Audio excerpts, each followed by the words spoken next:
안녕하세요. 월요일 아침인데 이렇게 예배의 자리로 나와 주셔서 감사를 드립니다. 우리 옆에 계신 분들 보시면서 잠시 인사를 나누겠습니다. 은혜로운 한 주간 되시기를 바랍니다. 감사합니다. 자, 그러면 고난주간 아침 예배 첫 번째 날 예배를 드리겠습니다. 사도신경으로 우리의 신앙을 고백하겠습니다. 나는 전능하신 아버지 하나님, 천지의 창조주를 믿습니다. 나는 그의 유일하신 아들, 우리 주 예수 그리스도를 믿습니다. 그는 성령으로 잉태되어 동정녀 마리아에게서 나시고 본디오 빌라도에게 고난을 받아 십자가에 못 박혀 죽으시고 장사된 지 사흘 만에 죽은 자 가운데서 다시 살아나셨으며 하늘에 오르시어 전능하신 아버지 하나님 우편에 앉아 계시다가 거기로부터 살아있는 자와 죽은 자를 심판하러 오십니다. 나는 성령을 믿으며 거룩한 공교회와 성도의 교제와 죄를 용서받는 것과 몸의 부활과 영생을 믿습니다. 아멘. 찬송가 304장을 부르겠습니다. 304장입니다. 304장 우리 1절과 2절을 부르고요. 임현철 안수 집사님께서 우리를 대표해서 기도하겠습니다.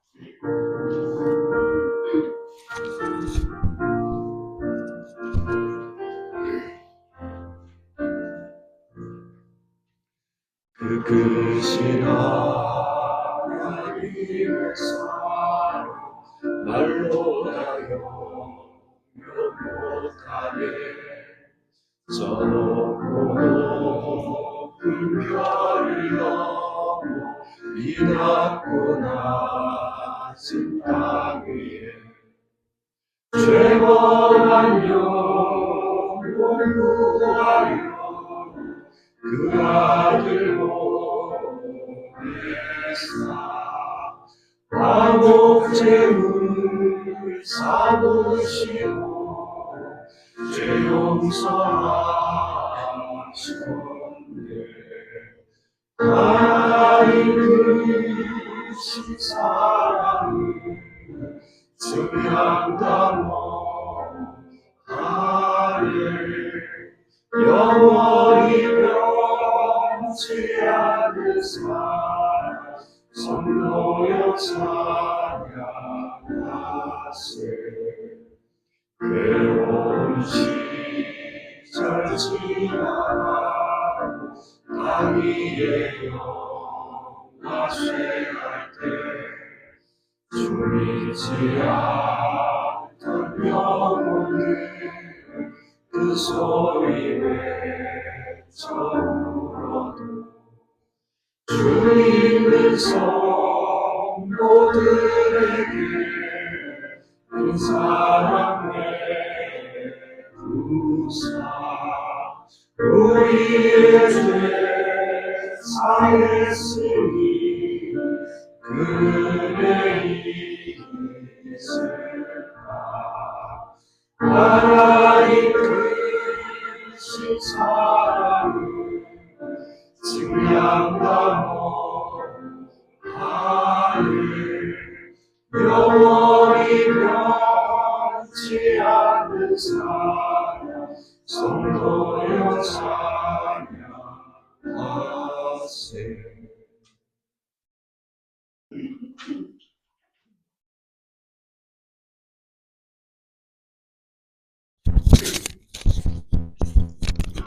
아버지 하나님, 한 주를 시작하는 월요일 아침에 이렇게 주님을 예배하게 허락하심을 감사드립니다. 특별히 이번 주는 고난주로 지키며 주님의 고난을 깊이 생각하고 동참하는 한 주가 되길 원합니다. 예수님의 발자취를 좇으며 예수님이 행하신 사랑과 희생을 본받아 살아가야 하는 저희들에게 더욱더 예수님을 깊이 묵상하는 한 주가 되길 원합니다. 붙잡히시기 전 습관에 따라 감람산에서 간절히 기도하셨던 것처럼 저희들도 항상 기도로 주님께 간구하도록 하시옵소서. 아버지여, 만일 아버지의 뜻이거든 이 잔을 내게서 옮기시옵소서. 그러나 내 원대로 마옵시고 아버지의 원대로 되길 원하나이다 기도하셨던 것처럼 저희들 또한 내 뜻대로 되길 기도하기보다는 항상 아버지의 뜻을 구하고 아버지의 뜻이 이루어지길 간구하는 믿음을 주시옵소서. 저희들 또한 각자의 삶에 주어진 십자가가 있습니다. 주님의 크신 십자가 사랑에 빚진 자 된 저희들 또한 빛나는 면류관 받기까지 험한 십자가 기꺼이 지고 가며 결국엔 승리하는 삶이 되게 인도하여 주시옵소서. 여전히 세상의 유혹에 무너질 때가 많고 원망할 때도 많지만 끊임없이 주님께 나와 엎드려 기도하게 하시옵소서. 이 아침에 주님의 고난을 묵상하고 동참하기 위해 이 자리에 모인 저희들을 기억해 주시고 간절히 기도하는 저희들의 모습이 점점 예수님을 본받아 닮아가길 간절히 바라고 원하오며 이 모든 말씀 예수님 이름으로 기도드렸습니다.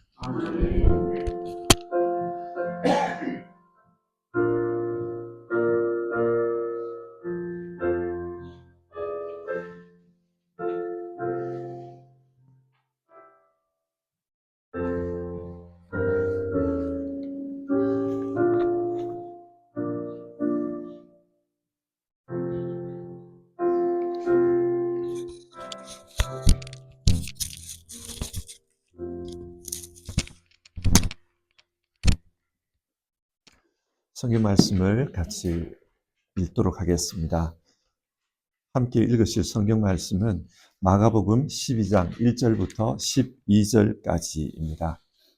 마가복음 12장 신약 성경 79페이지에 있습니다. 마가복음 12장 1절부터 12절입니다. 한 절씩 교독하겠습니다. 예수께서 그들에게 비유로 말씀하기 시작하셨다. 어떤 사람이 포도원을 일구어서 울타리를 치고 포도즙을 짜는 확을 파고 망대를 세웠다. 그리고 그것을 농부들에게 세로 주고 멀리 떠났다. 때가 되어서 주인은 농부들에게서 포도원 소출의 얼마를 받으려고 한 종을 농부들에게 보냈다. 그런데 그들은 그 종을 잡아서 때리고 빈손으로 돌려보냈다. 주인이 다시 다른 종을 농부들에게 보냈다. 그랬더니 그들은 그 종의 머리를 때리고 그를 능욕하였다. 주인이 또 다른 종을 농부들에게 보냈더니 그들은 그 종을 죽였다. 그래서 또 다른 종을 많이 보냈는데 더러는 때리고 더러는 죽였다. 이제 그 주인에게는 단 한 사람, 곧 사랑하는 아들이 남아 있었다. 마지막으로 그 아들을 그들에게 보내며 말하기를 그들이 내 아들이야 존중하겠지 하였다. 그러나 그 농부들은 서로 말하였다. 이 사람은 상속자다. 그를 죽여버리자. 그러면 유산은 우리의 차지가 될 것이다. 그러면서 그들은 그를 잡아서 죽이고 포도원 바깥에다가 내던졌다. 그러니 포도원 주인이 어떻게 하겠느냐? 그는 와서 농부들을 죽이고 포도원을 다른 사람들에게 줄 것이다.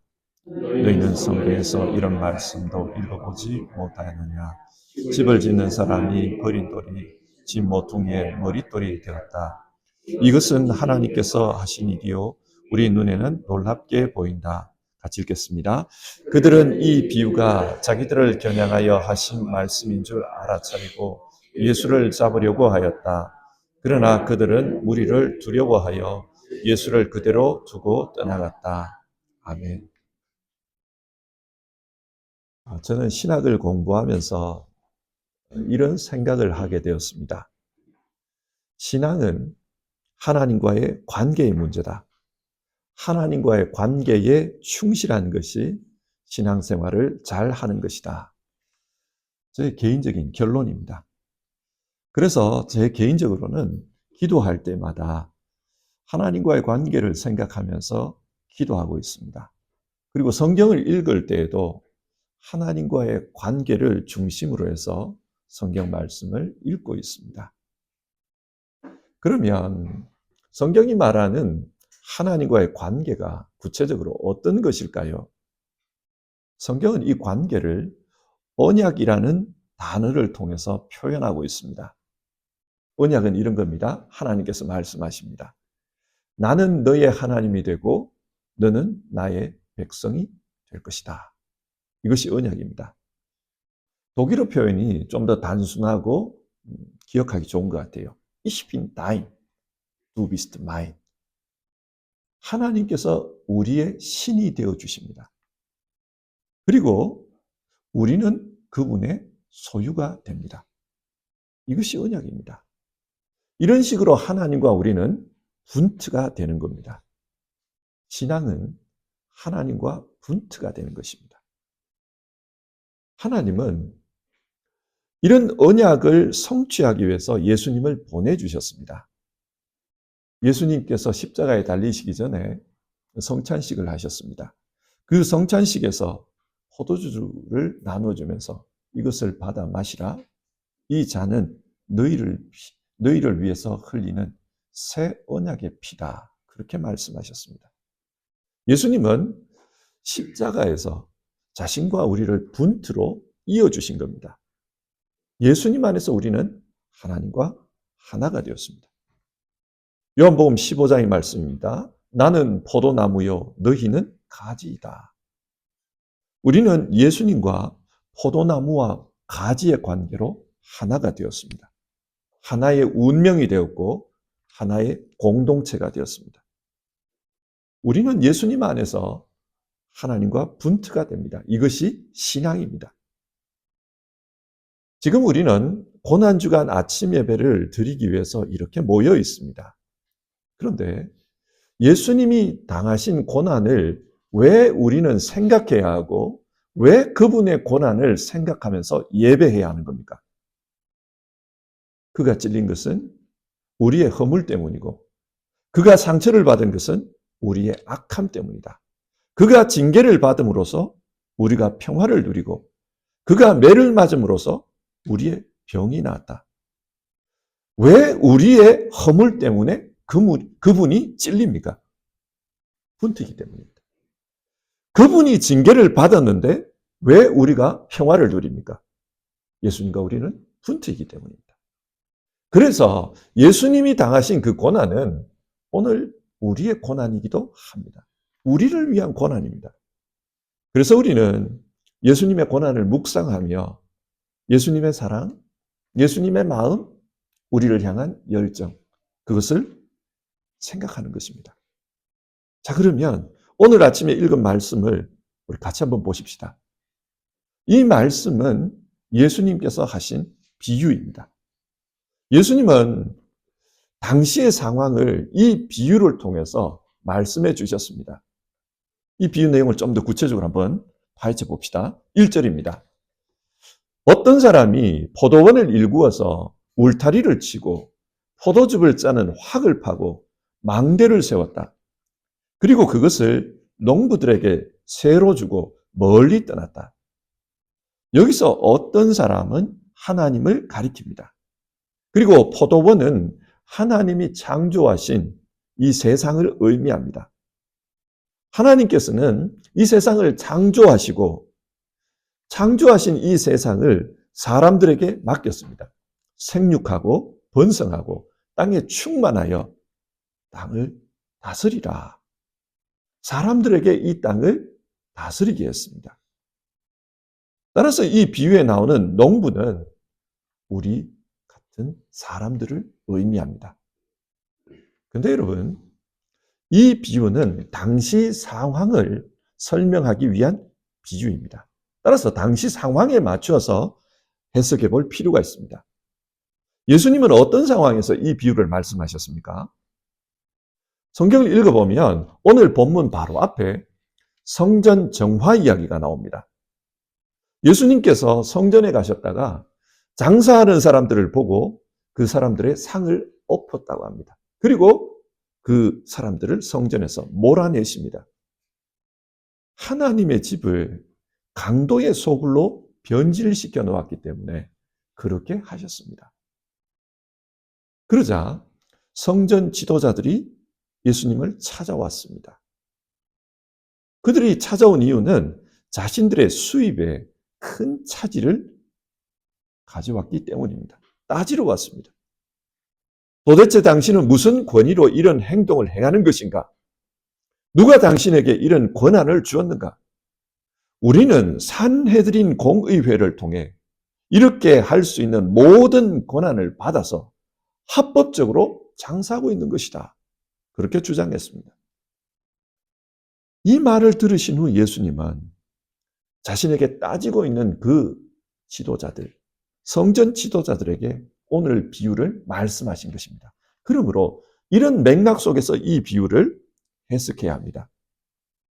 이 맥락을 따져서 생각해 보면 이 포도원은 이스라엘을 가리킵니다. 하나님께서 이 이스라엘을 믿음 안에서 살도록 종교 지도자들에게 맡긴 겁니다. 그리고 그러니까 이 농부들은 하나님으로부터 이스라엘을 다스리라고 부르심을 받은 그 사람들입니다. 대제사장들, 종교 지도자들, 혹은 산헤드린 소속 의원, 그런 정치인들.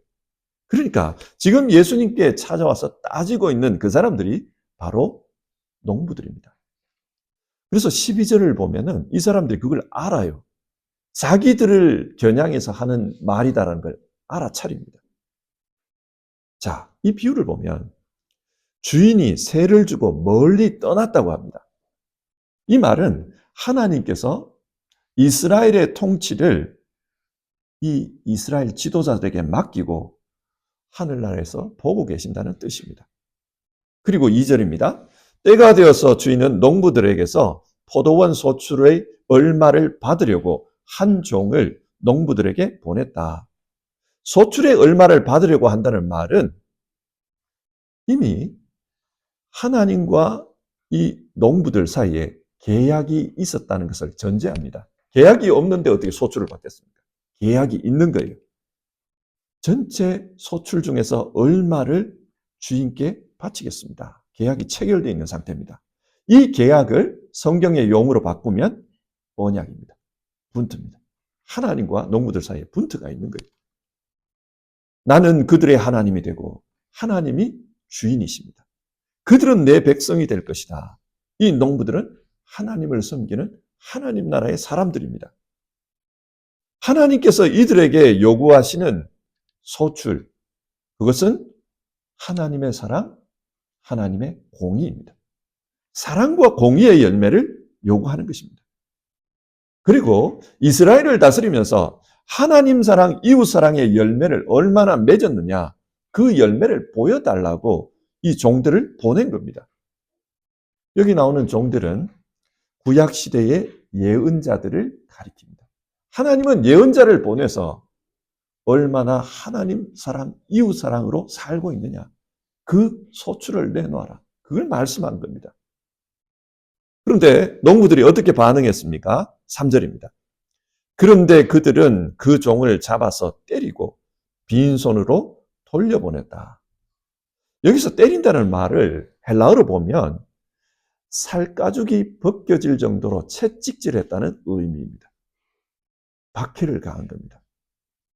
예언자들이 와서 하나님 사랑, 이웃 사랑의 열매를 내놓으시오. 그렇게 말하자 이 사람들이 예언자들을 박해했다는 겁니다.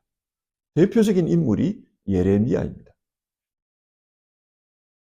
자, 4절을 보십시다. 다른 종을 보냈다고 합니다. 다른 종을 보냈더니 그 종을 때리고 모욕했다 그래요. 그리고 5절, 또 다른 종을 보냈더니 그 종을 죽였습니다. 계속해서 종을 보냈는데 계속해서 죽이고 박해했다는 겁니다. 예를 들어 세례 요한을 한번 생각해 보십시다. 헤롯 왕은, 이 당시에 헤롯 왕은 자신이 이스라엘의 통치자라고 생각했습니다. 그래서 이스라엘은 자기 거라고 생각해요. 자기 마음대로 통치할 수 있다고 생각합니다. 그러자 하나님은 세례 요한을 보낸 겁니다. 세례 요한은 이런 헤롯에게 하나님의 뜻을 전달했습니다. 헤롯을 비판한 것입니다. 그러자 헤롯이 어떻게 했습니까? 세례 요한을 감옥에 가두고 마침내 죽입니다. 예수님은 지금 이 상황을, 역사 속에서 진행되고 있는 이 상황을 비유로 말씀한 겁니다. 주인이 꺼낸 마지막 카드가 있었습니다. 그게 어떤 카드입니까? 6절인데요. 이제 그 주인에게는 단 한 사람, 곧 사랑하는 아들이 남아 있었다. 마지막으로 그 아들을 그들에게 보내며 말하기를 그들이 내 아들이야 존중하겠지 하였다. 유대 사회에서 아들은 아버지의 대리자입니다. 이 대리자라는 말은 아버지하고 동일한 권한을 가지고 있다는 말이에요. 그래서 아들을 보냈다는 것은 아버지가 직접 온 것과 똑같은 그런 효과를 발휘합니다. 아들이 왔습니다. 그러자 농부들이 어떻게 행동했습니까? 7절. 이 사람은 상속자다. 그를 죽여버리자. 그러면 유산은 우리의 차지가 될 것이다. 하나님께서 자신의 아들 예수님을 이 땅에 보내셨습니다. 그러자 이스라엘 지도자들은 그 예수님을 죽이려고 한다는 겁니다. 왜 죽이려고 합니까? 이 이스라엘은 우리가 잘 다스리고 있다. 구약 성경에 따라서 우리가 이 이스라엘을 잘 다스리고 있는데 그러면 이거는 우리 거다. 우리의 통치 권한이 있는 거다. 우리가 주도권이 있는 거다. 그런데 왜 이걸 내놓으라고 하냐? 동의할 수 없다는 겁니다. 이게 7절과 8절의 말씀입니다. 자, 보십시오. 농부들이 주인의 아들을 죽였습니다. 주인의 아들을 죽였다면 주인의 아들을 죽인 이유는 그 포도원을 이제 우리 거다. 포도원을 찬탈하기 위해서입니다. 이거는 반역입니다.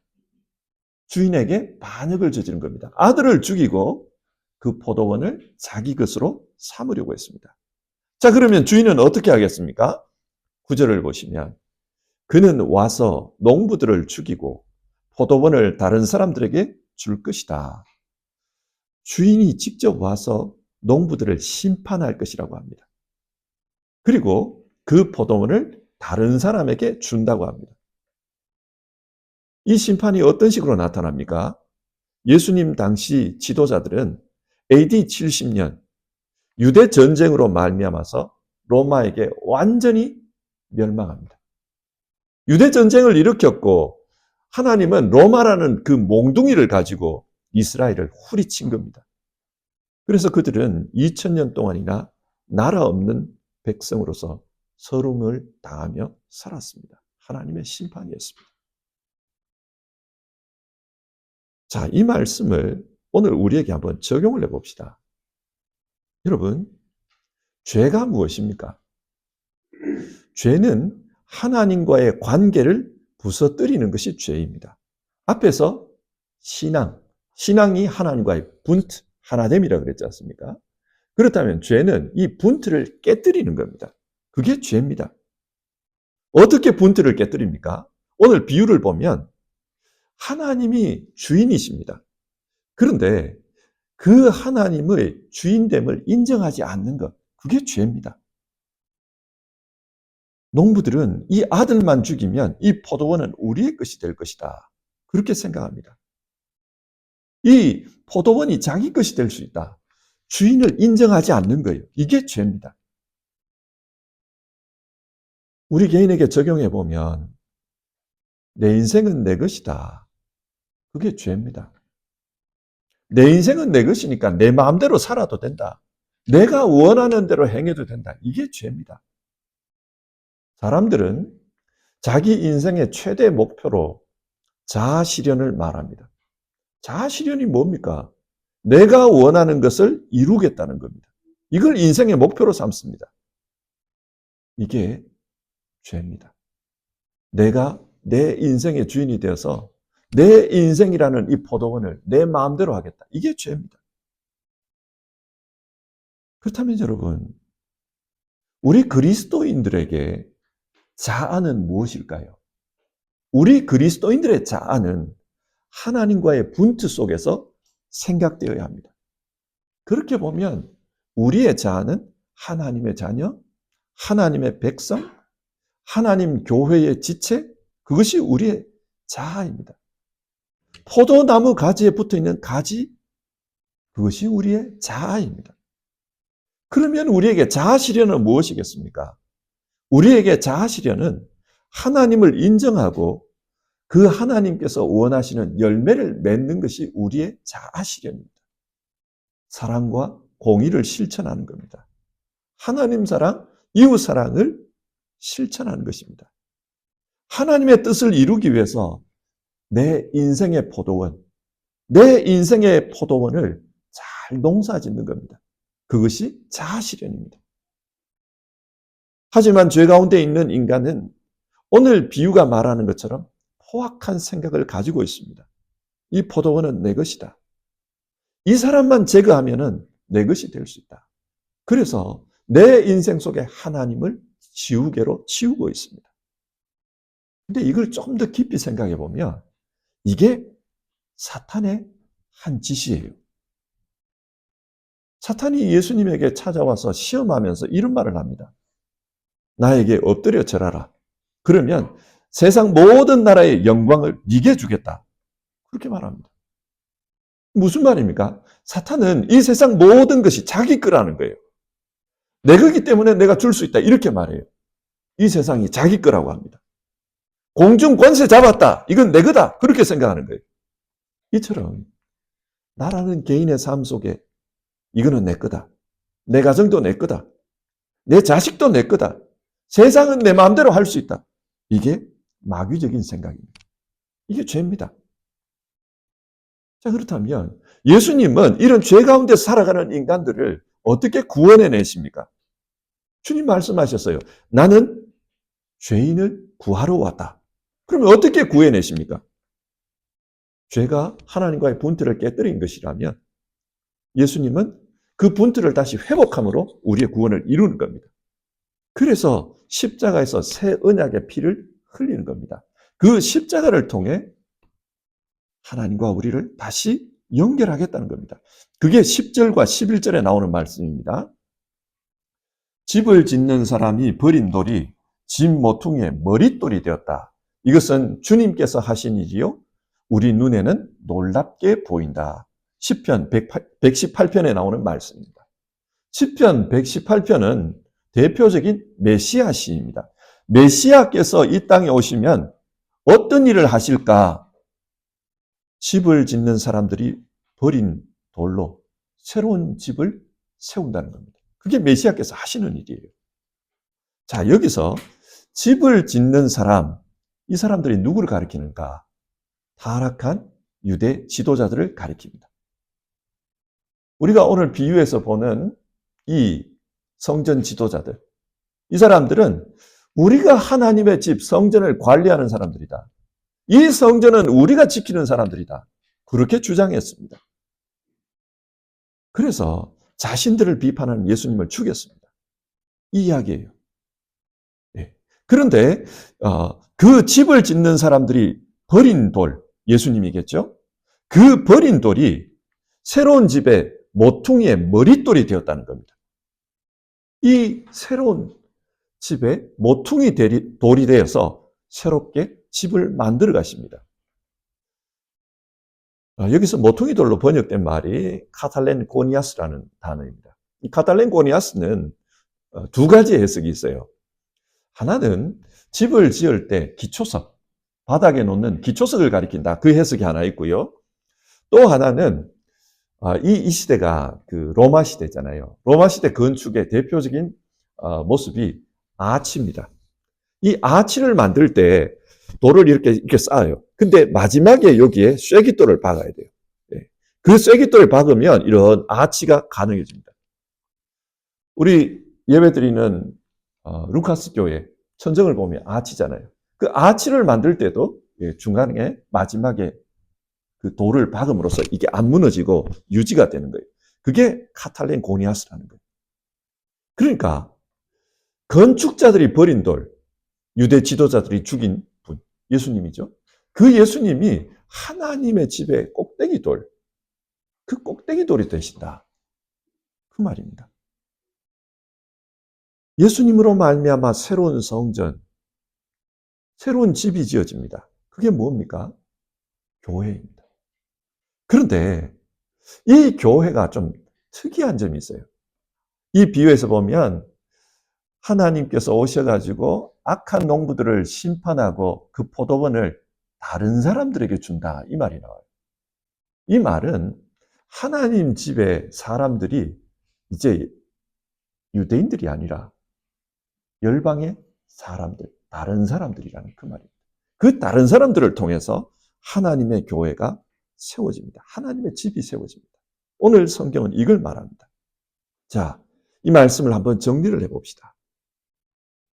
예수님은 곧 있을 자신의 고난, 그 고난을 이 비유를 통해서 미리 말씀해 주셨습니다. 이런 이유로 내가 죽을 거다. 악한 농부들이 그 아들을 죽일 거다. 그걸 말씀하신 거예요. 우리가 이 말씀을 읽으면서 신앙이 뭔지를 보아야 합니다.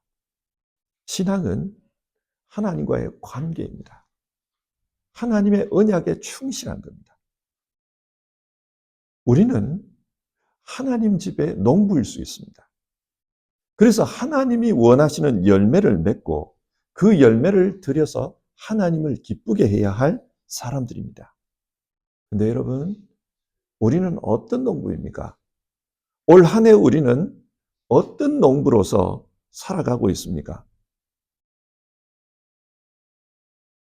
하나님의 착한 농부가 되어야 합니다. 악한 농부 이야기를 해주시는 이유는 착한 농부가 되라는 말입니다. 하나님의 착한 농부는 예수님 안에서 포도나무에 붙은 가지처럼 사는 농부입니다. 예수님께서 우리를 위해 고난을 당해 주셨습니다. 그가 찔린 것은 우리의 허물 때문이고 그가 상처를 받은 것은 우리의 악함 때문이다. 그가 징계를 받음으로써 우리가 평화를 누리고 그가 매를 맞음으로써 우리의 병이 나았다. 우리가 평화를 누리고 우리의 죄라는 질병이 나았다면 이제는 착한 농부로서 주님 안에서 선한 열매를 맺어야 합니다. 오늘 아침에 우리가 같이 기도했으면 하는 것은 주님, 나는 이런 사람입니다. 그걸 가지고 기도를 합시다. 나는 주님의 이런 사람입니다. 그걸 보고 기도를 합시다. 혹시라도 우리 안에 이런 악한 농부의 모습이 있다면 그것을 회개하는 시간이 될 수 있기를 바라고, 또 우리가 하나님의 선한 농부로서 살아가고 있다면 나는 이런 사람입니다. 이런 열매로서 내 인생을 잘 경작해서 이런 열매로서 하나님 앞에 영광을 돌리겠습니다. 우리가 그런 마음으로 이 시간 기도했으면 좋겠습니다. 같이 찬송하겠습니다.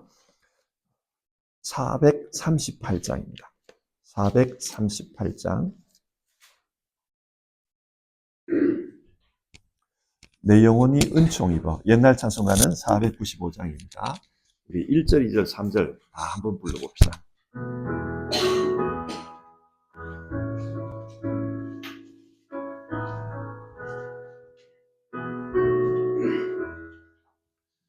내 영혼이 은총 입어 중한 죄짐 벗고 보니 슬픔 많은 이 세상도 천국으로 가나보다. 할렐루야 찬양하세. 내 모든 죄 사함하고 주 예수와 동행하니 그 어디나 하늘나라. 주의 얼굴 뵙기 전에 멀리 뵈도 하늘나라 내 마음속에 이루어지니 날로 가깝도다. 할렐루야 찬양하세. 내 모든 죄 사함하고 주 예수와 동행하니 그 어디나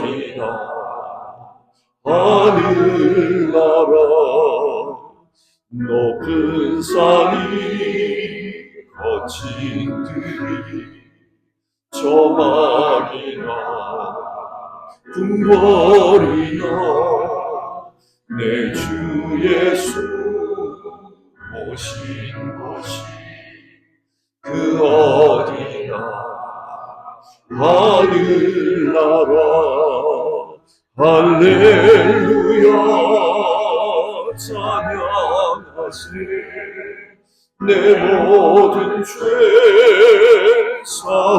사함받고 주 예수와 동행하리 그 어디나 하늘나라.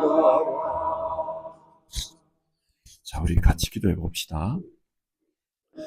오늘 말씀을 생각해 보면 우리 모두는 죄 가운데 살던 사람들입니다. 어쩌면 악한 농부와 같은 사람들이었습니다. 그런데 예수님께서 오셔서 우리를 위해 십자가의 언약을 맺어주시고 우리로 하여금 하나님 나라의 선한 농부가 될 수 있게 해주셨습니다. 그렇다면 우리가 해야 할 일은 내 인생이라는 이 포도밭을 잘 경작하는 그런 농부가 되어야 합니다. 그래서 내 인생의 이 포도밭을 통해서 하나님이 원하는 열매를 맺는 것, 그게 하나님께서 우리에게 기대하는 것일 겁니다. 그래서 이 아침에 같이 기도하기를 바라는 것은 주님, 내가 내 인생의 선한 농부가 될 수 있게 도와주시옵소서. 주님께서 언약을 통해 그렇게 만들어 주셨으니 선한 농부로 살 수 있게 하옵소서. 그리고 내 인생의 열매를 통해 하나님 앞에 영광 돌리는 삶을 살기 원하오니 주여 나를 도우소서, 도와주소서. 우리 그렇게 같이 기도해 봅시다.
우리 교회를 위해서도 같이 기도하는 시간 가져봅시다.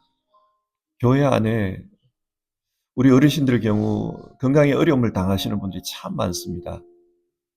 우리 교회 안에 어려움 당하시는 분들, 그분들 생각하면서 우리 같이 기도했으면 좋겠습니다.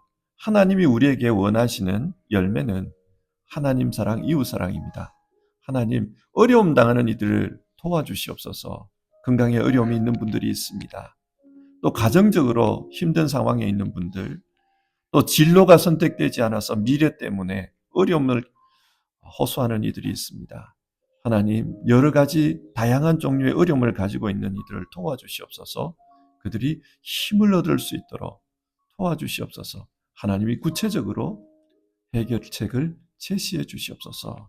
우리 어려움 속에 있는 교우들을 위해서 같이 기도합시다.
하나님, 오늘 성경 말씀을 통해서 하나님께서 우리에게 행하신 일들을 생각합니다.